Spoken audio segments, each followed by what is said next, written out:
Very few people in this world get killed by a stranger. It was a marriage of pure hatred, and they were doing all they could to hurt each other.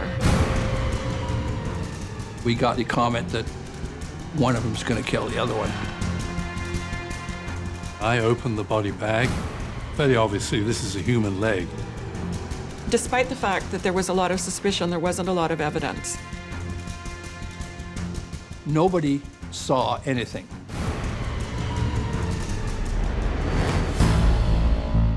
Every murder is a mystery.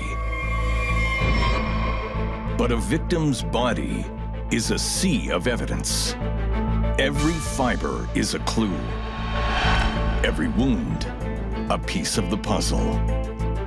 The medical examiner holds the key to unlock their stories and catch a killer.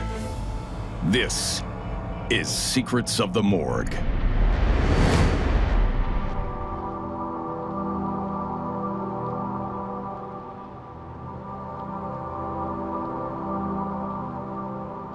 Toronto thinks of itself as being Toronto the Good.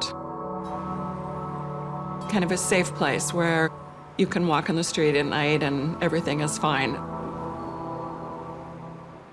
It actually isn't that way at all. A lot of violent crime happens here.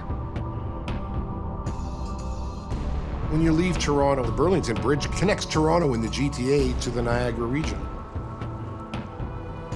right over the western tip of Lake Ontario.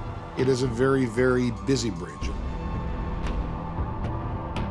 I think it's about close to 200 feet from the road surface down to the water.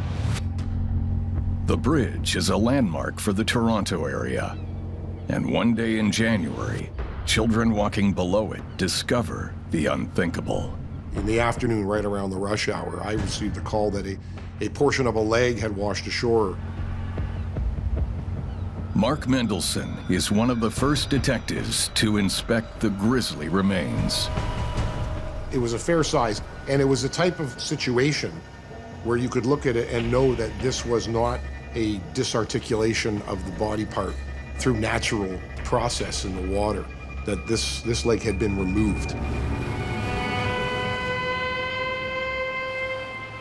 There is nothing more important for a homicide investigator to see the body in two locations. One is what we often refer to as in situ. In other words, seeing the body where it is. The second place that an investigator needs to go is to the autopsy. Dr. David King, a forensic pathologist who's performed over 9,000 autopsies, is assigned to the case. Every case is a mystery to some degree or other, and I never quite know what I'm going to find. It's an important part of forensic pathology to answer questions and to get to the truth of what caused the death. And we have a duty to the deceased. I opened the body bag, and very obviously this is a human leg, apparently divided at the mid-thigh. To start, Dr. King needs to determine if he's dealing with an accident, a suicide, or a homicide. The information I had at that point was that this was most probably a suicide death. There was a man who had committed suicide in that area, had been seen to jump off the bridge, but his body had not been located. I'd seen a number of cases where people had jumped off that Skyway bridge into the canal. A drop from that height would probably be fatal. After hitting the water, police speculate that the suicide victim then lost a leg in a gruesome way. The freighter had gone through the ship canal, and therefore the leg could have been severed by the ship's propeller. Dr. King examines the leg bone for clues to determine how it was cut off. I looked at the femur where the bone had been separated, and the first thing I noticed was visible saw marks on the severed end. When you think about sawing somebody's leg off, you know that you're using some sort of blade where you have control and the cut is straight. When people have had a limb cut off by way of a propeller, it's not a clean cut, it's a ripping cut, it's a shearing cut, almost akin to being bitten by a shark. If this leg had been severed by the ship's propeller, there wouldn't have been saw marks on the end of the bone. I called the coroner and told him that this was a very suspicious case, probably a homicide. News of the leg travels fast. Several detectives working on missing person cases show up at the morgue. There was this mad dash of all investigators that had body parts missing to view this leg and see whether it in fact matched the victim I was looking for or somebody else's. Families with missing loved ones are desperate for answers and praying for closure one way or another. At this stage, I want to provide the police with as much information as I can to help them in identifying the person who's lost the leg. With just a leg to analyze, Dr. King looks for any indication of the victim's identity. There are several things I noticed about the leg. It's a large leg, a long leg. It's the leg of a white person. The severed end of the leg, the thigh, there is rather more fatty tissue than muscular tissue. From my experience, women have considerably more subcutaneous fat in relation to muscle, particularly in their legs and in their thighs. And this tends to point towards this being a woman's leg.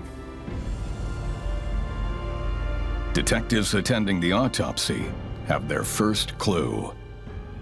You need something to go on, you need some direction, and just by identifying the gender, you have something to work with. The next step in identification is to determine how long the victim has been in the water. As an investigator, you have to have a time frame to work with. This leg was found at the beginning of January, and it's been in a very cold environment. So that would tend to preserve the leg for longer than, say, if it's recovered from water in the summer. So it's going to be more difficult to give an estimate when death occurred. My examination shows that, in fact, there is only very minimal evidence of decomposition. So I give the police a very rough estimate that the leg hadn't been in the water all that long, but probably a month. The forensic timeline connects the leg to Detective Tony Warr's case. A middle-aged woman who disappeared a month ago. I had been assigned to investigate the missing person, Nicole Madison, who had disappeared on December the 2nd. And then on January the 6th, a few days after we started, it came to my attention that there had been a human leg located.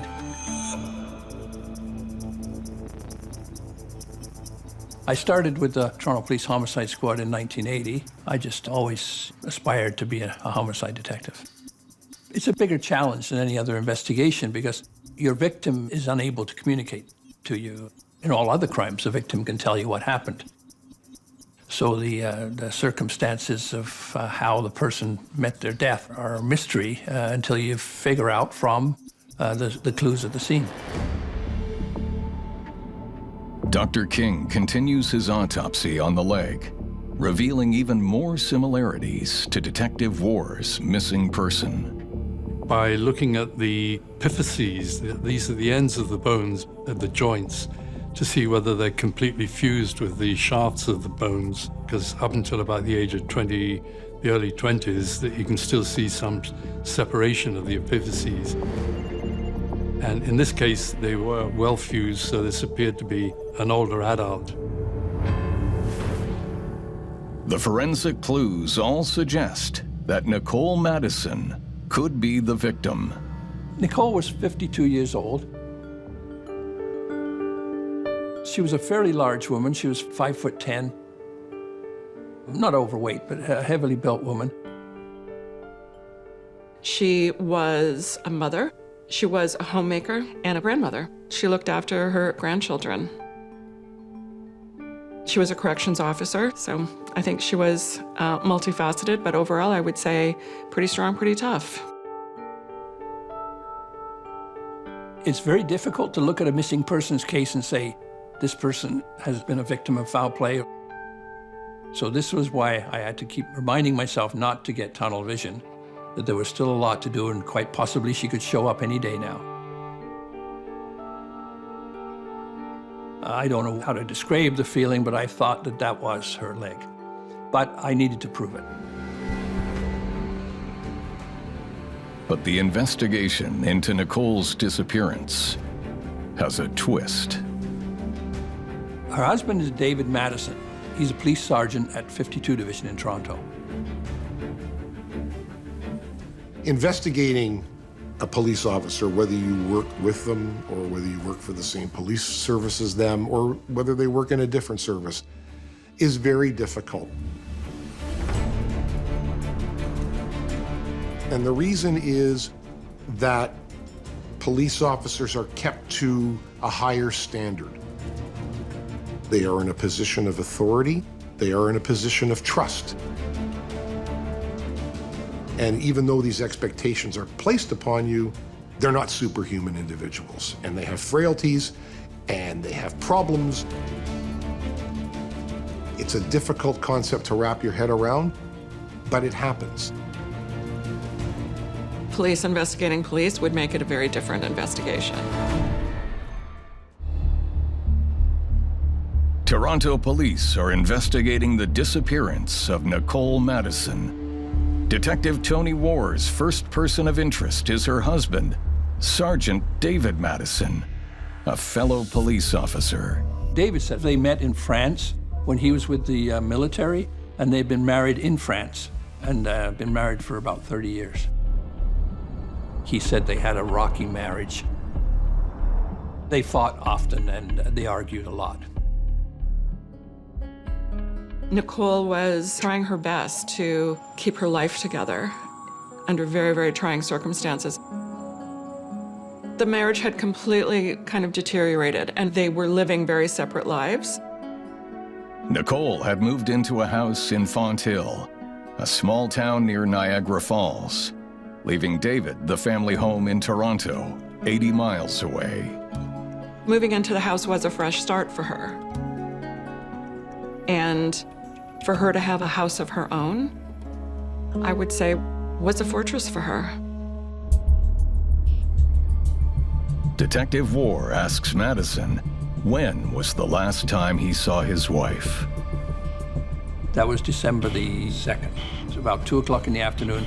He said he was driving with his wife in the area of Spadina and King when they had been arguing all day. And when they got to the intersection of King Street, which is a very busy downtown intersection, lots of pedestrian traffic, lots of car and bus traffic, they were stopped, and she got out of the car and smashed the window of the car on the passenger side and walked away. And that was the last time he saw her. One of the questions being raised right at the time was, why did he wait 19 days to report his wife missing? He believed that she would be somewhere, either staying with a friend and would show up at home in a few days. David Madison is surprisingly blunt about the argument with his wife that led to her disappearance. He's very calm. He's a policeman talking to other policemen and just telling us the story about his wife going missing. David was pretty open as to the fact that it was a rocky marriage. He did not hide the fact that he had a girlfriend. Who knows what actually goes on in a marriage?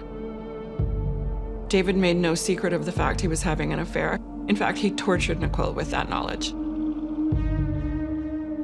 It was a marriage of pure hatred, and they were doing all they could to hurt each other.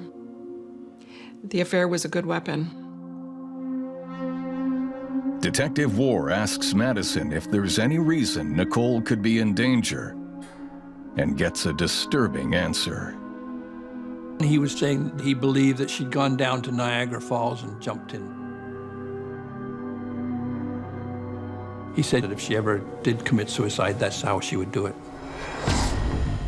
Madison is brutally honest about his wife and marriage, but detectives need to corroborate Nicole's state of mind. You try and build a picture, so you start by talking with friends, with family, and see if there's any legitimate reason why this person may be missing. Was it financial? Was it mental health issues? Had this ever happened before? Had she gone missing before? Did she leave to go be with somebody else? All of these questions have to be answered. I spoke to friends of hers, and she had told one friend that she had taken, I think it was $5,000 out of an account, and was keeping it so that if she ever had to leave home, she'd have some money to exist on. Her actions were to try and get out of the marriage. So, you know, she was talking to friends, she was showing friends, like, here's where my money is. I'm gonna leave a letter with you in case anything happens. The two of them were in a very violent relationship, and neither of them was giving an inch. I think she felt more threatened than threatening, but backed into a corner, who knows what she might have done. It's been 40 days since Nicole Madison jumped out of her car in downtown Toronto and vanished. There was no sightings of her. She made no contact with any of her friends. She had completely disappeared. People disappear for a variety of reasons. They either disappear because they're the victim of foul play, or they disappear because they have made an effort, a conscious effort, to not be found. And if you're dealing with a missing woman who has vaporized off the face of the earth, then that has to be a very large flag and a very large clue that foul play is probably suspected. Detective War analyzes Nicole's medical records. He wants Dr. King to confirm if her blood type matches the leg that was recovered. Another way we can help determine the identity of the deceased is to collect blood tissue and other tissues, in fact, and determine the blood type. If you knew, that your victim was O positive, and you could find out through biology testing that the victim was O negative, you could rule that person out immediately as being your victim. In this case, there really wasn't blood present in the leg, so it was going to be touch and go whether blood grouping could be done. But 35 years of forensic experience helps Dr. King find a microscopic amount of blood evidence in the severed leg. It was the same blood type. We knew the leg could still be hers. Our biggest challenge now was to definitively prove that it was Nicole. Detectives reach out to Nicole's family in France for any information on her whereabouts or what could have happened to her. I sent an officer over there who was fluent in French to speak to them, and obviously they were distraught and upset. Nicole's family has no idea she was missing or where she could be, but detectives tell them they can still help find her. DNA today is so much more accurate and acute than it was then. It was still a pretty new science then. Police believe this new leading-edge science could identify their victim. We did not have Nicole, because all we had was the leg, so we could not compare it to her. So we had to recreate her DNA by getting samples of her parents, her siblings, to be able to do a cross-match to say, yes, that's the same DNA that's in the leg. But in 1992, DNA tests take months. While they wait for samples from Nicole's family overseas, detectives return to Lake Ontario, where the severed leg was found. What we decided to do was to search the ship canal for remaining body parts. We used divers in the canal to search for debris or anything that might contain pieces of the body. When you're searching a harbor or a lake with police divers and police boats, it can only be described as organized confusion. They are feeling around in the dark because the divers themselves can only see 5, 6, 7 inches in front of them. You have old trees and bicycles and shopping carts and garbage and dead animals and everything you can possibly think of in that water. You don't know what you have until you pull it up. It's a time-consuming, frustrating process. About 2 or 3 days into the search, the officers located a body. And maybe we've discovered the remains of Nicole. This was what we needed to cement the case. Detectives searching for Nicole Madison find new human remains in Lake Ontario, close to where a woman's severed leg was recovered. Once it's pulled out, we see that it's a male and it was complete. It had 2 full legs. This turned out to be the man who was seen to jump into the canal a month earlier. It's a disappointing result, but Dr. King has an idea. Because there were eyewitnesses who saw the man jump, they know exactly how long his body was in the icy lake. Now he can compare the condition of that body to the severed leg and determine a more accurate time of death for their Jane Doe. I cut into the skin and subcutaneous tissues of the thigh to see how they compared to the subcutaneous tissues and thigh of the leg. Subcutaneous tissues are the tissues under the skin, between the skin and the muscle. The visual absence of decomposition of the man who had jumped was very similar to the absence of decomposition in the leg. Dr. King believes the woman's leg was in the water for a month, which matches the date Nicole Madison disappeared. If he had said it's been in there for 2 years, it would have kind of ruled it out and we would have maybe not been as interested in it. But when he said, you know, a month, which is, we were almost exactly a month from the day she went missing, it was very, very intriguing. Detectives returned to the location where Nicole supposedly went missing, the busy street corner where she argued with her husband, David. We tried to verify the story of her getting out of the car. Because a woman getting out of the car and smashing a car window, somebody probably would have noticed that. So we set up a command post and we assigned officers to talk to everybody that went by, because a lot of people take the same route to work. Nobody saw anything.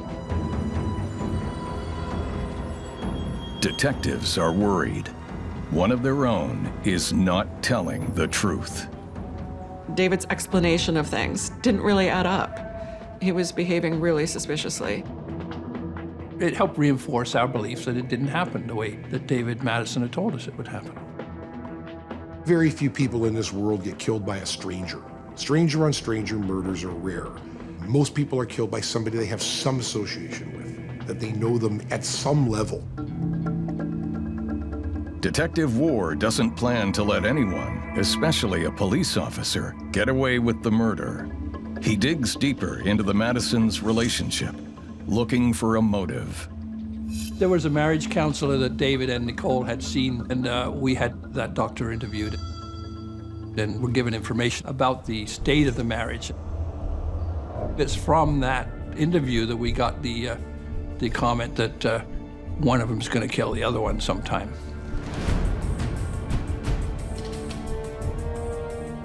We asked our surveillance team to start building a file of his activities, where he goes and what he's doing.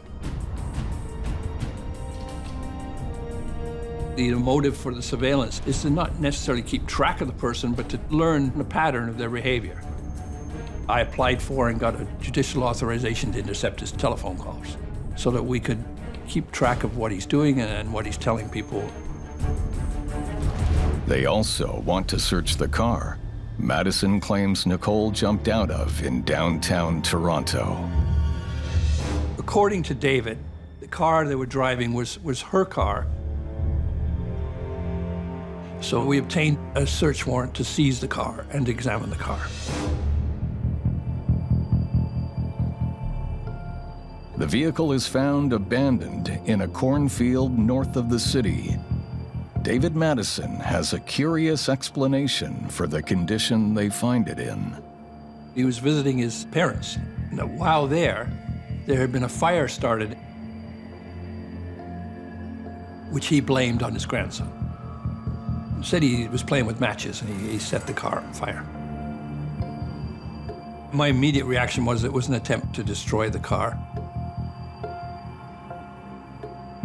We looked at the inside for the fire, and we found that there'd been a newspaper flyer rolled up like a wick and poked out the back between the seat and the seat back, and an attempt to start a fire in the car that didn't succeed. It's a common misconception that you can just light something on fire and that makes the evidence disappear. People think that they can just light a match and everything is erased, and that's often not the case. The limited damage allows detectives to uncover critical evidence. We were examining the trunk of the car, and we found blood. The blood spattering was not visible with the naked eye. They had to basically look at it with a magnifying glass. So then we started to examine it further, and we were able to find some blonde hair. I was reasonably convinced that Nicole had been murdered and that she had probably been transported at some time after she was dead in the trunk of that car.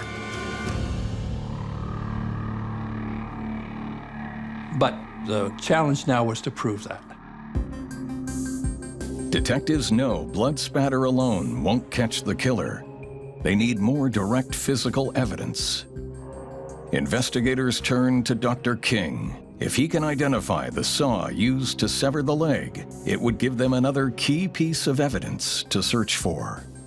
One of the more important examinations that we carry out is to remove the cut end of the femur. This is the part of the bone that has the saw marks on it, because we want to carry out a much more detailed examination of these saw marks to try and determine what kind of saw was used. Every saw is different. The striation marks that a saw leaves on skin or on bone is unique. It's like a signature. You can tell if it's an electric saw. You can tell if it's a hand saw. You can tell if it's an axe. They are very, very, very powerful pieces of evidence if you can match that saw to those marks.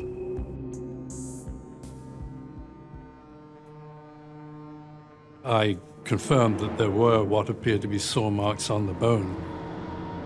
In addition, traces of paint, blue paint, on the cut end of the bone. This suggests to me that the paint came off the saw.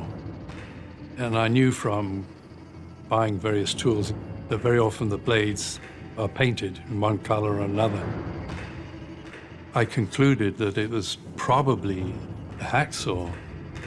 It's a break for detectives. Now, if they can locate the actual saw, they'll have a direct link to Nicole Madison's killer. We needed to find a hacksaw.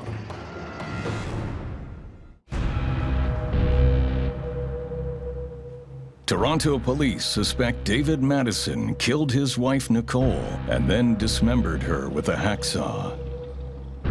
They search his home looking for evidence of the crime. We needed to identify the scene of the dismemberment. If our theory was correct, somewhere he cut up his wife's body. So we needed to find out where that happened. Despite the fact that there was a lot of suspicion, there wasn't a lot of evidence. It was a very circumstantial case, and that made it difficult. You know you have a murder, but you don't have a body. That's a frustrating place for an investigator to be. If we found a saw in that location, we could have that saw examined for traces of blood or bone. Detectives search David's house and garage for hours, but there's no sign of the hacksaw that matches the cuts on the leg. Then they uncover another compelling clue. When we made our search on the inside of the garage door, we found blood spatter. It wasn't a complete pattern, so it obviously had been wiped. I would suspect if you're cutting a body with a saw and a knife that there would be quite a bit of spatter. It's not the definitive link they hoped for, but blood in the car and now David's garage is more persuasive evidence that Nicole is dead. Detectives quickly get a warrant and dispatch a forensics team to her house.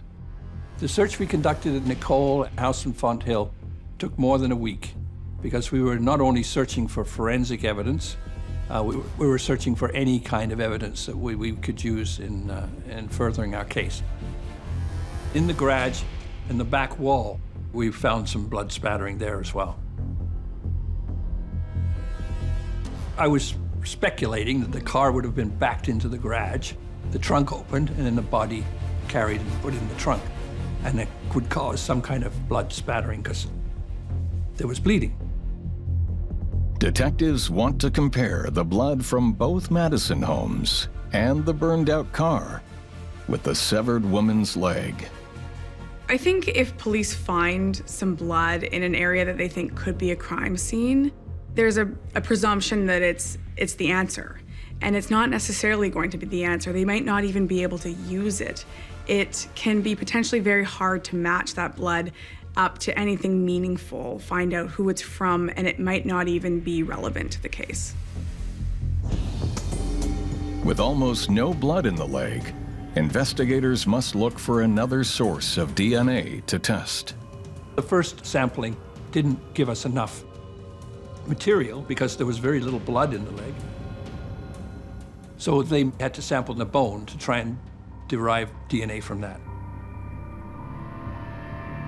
I took samples of bone marrow. Bone's good for determining DNA because particularly when there's some degree of decomposition present, it still contains the material in the bone cells that are necessary to determine DNA. Forensic scientists were able to match the DNA of those blood spots with the leg. Blood from the homes, car, and leg all comes from the same person. But as likely as it is Nicole's, without DNA from her family, they still can't prove it's hers.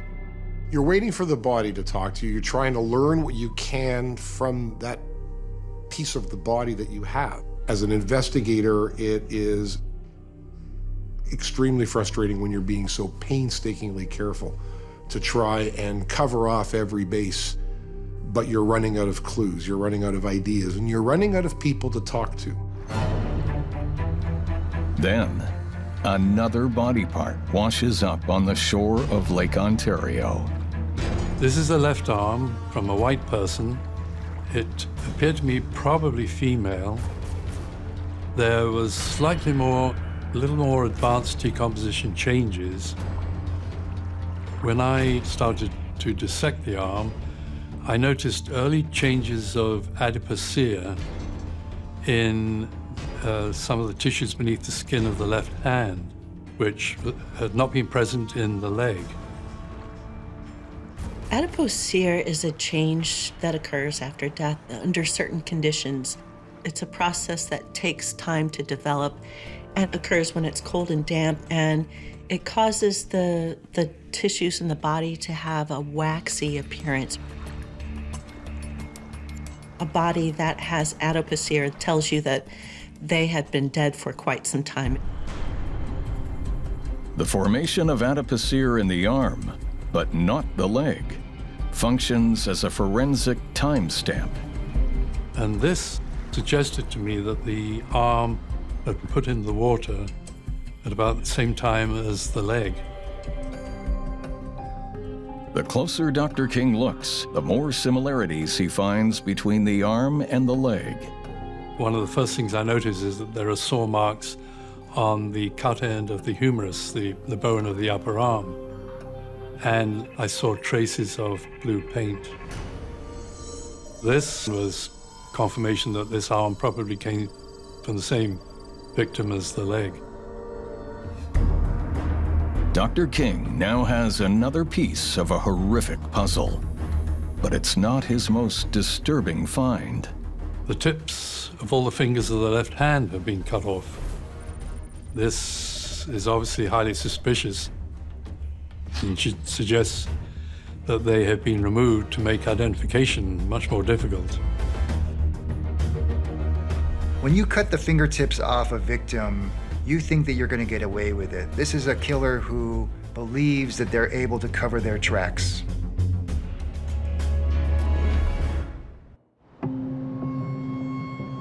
Evidence suggests police officer David Madison killed and dismembered his wife, Nicole.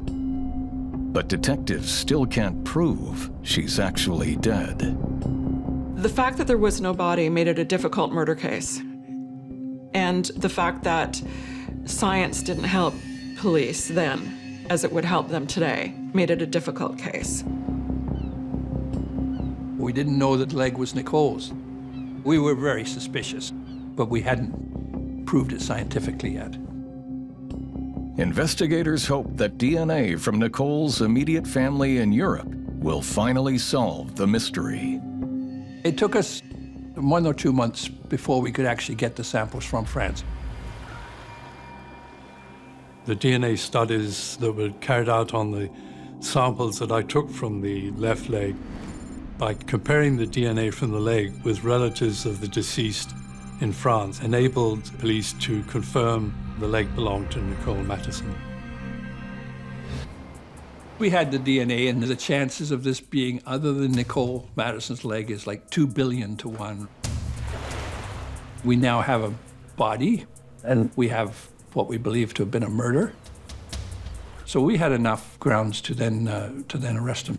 On March 26, 1992, detectives charged Sergeant David Madison with the murder of his wife, Nicole. He was at his girlfriend's house, so we went over there and arrested him when he came out of the house. He appeared to be expecting us. It was not a shock.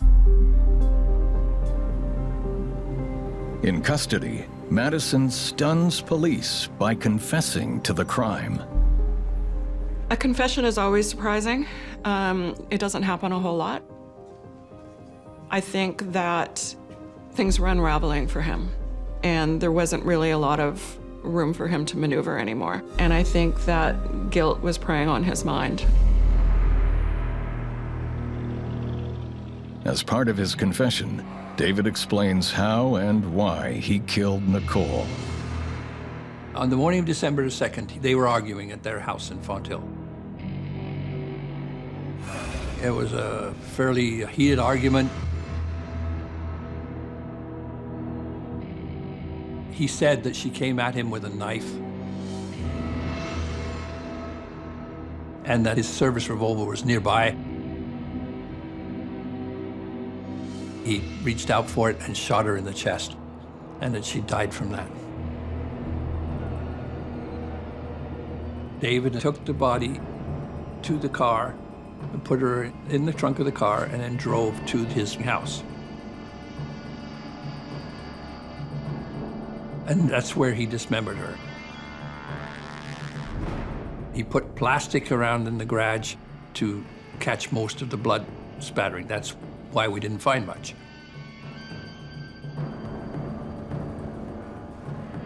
And then he took the body parts in separate plastic bags and drove to the Burlington Ship Canal and dropped them over the side into the canal. Madison even reveals the lengths he went to cover up his crime. When we searched the Fonthill house, we didn't find any bullet holes because, as we found out later, he'd re-drywalled where it occurred, so there was no trace of a gun being fired. He also admitted that it wasn't his grandson that set the fire in the car, that was him, in an attempt to destroy evidence. By confessing, Madison avoids a trial. but not a conviction. We charged him with first-degree murder. It was our assumption that time that he planned to kill his wife, and that's why he disposed of the body in the manner he did. But we had no way of disproving his story that he was defending himself from a knife attack.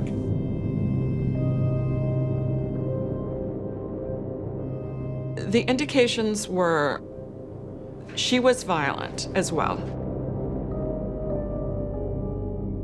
There's reports that she did run at him with knives and things like that. Would she actually kill him? Who knows? David Madison pleads guilty to manslaughter and is sentenced to 10 years in prison. I think in the back of her mind, she thought that something might happen. And I think at the same time, she didn't really think it would. Like it seems kind of incredible that the man you married could actually do you harm. I think that justice was served and he did pay a price. Dr. King was enormous help in this case, to get his expertise on what may have happened, when it may have happened, and how it could have happened. What led to it being identified as Nicole Madison's leg. There's general satisfaction in doing my job to the best of my ability. I'm performing a public duty. That is satisfying. We speak to the dead to protect the living. I don't think there's a better tandem than a good homicide detective and a good forensic pathologist. There was no smoking gun, as they say. There was no eyewitness. It was a matter of the painstaking work of the forensic scientists of putting it together and proving our case for us. Without the forensic work, this case would never have been made.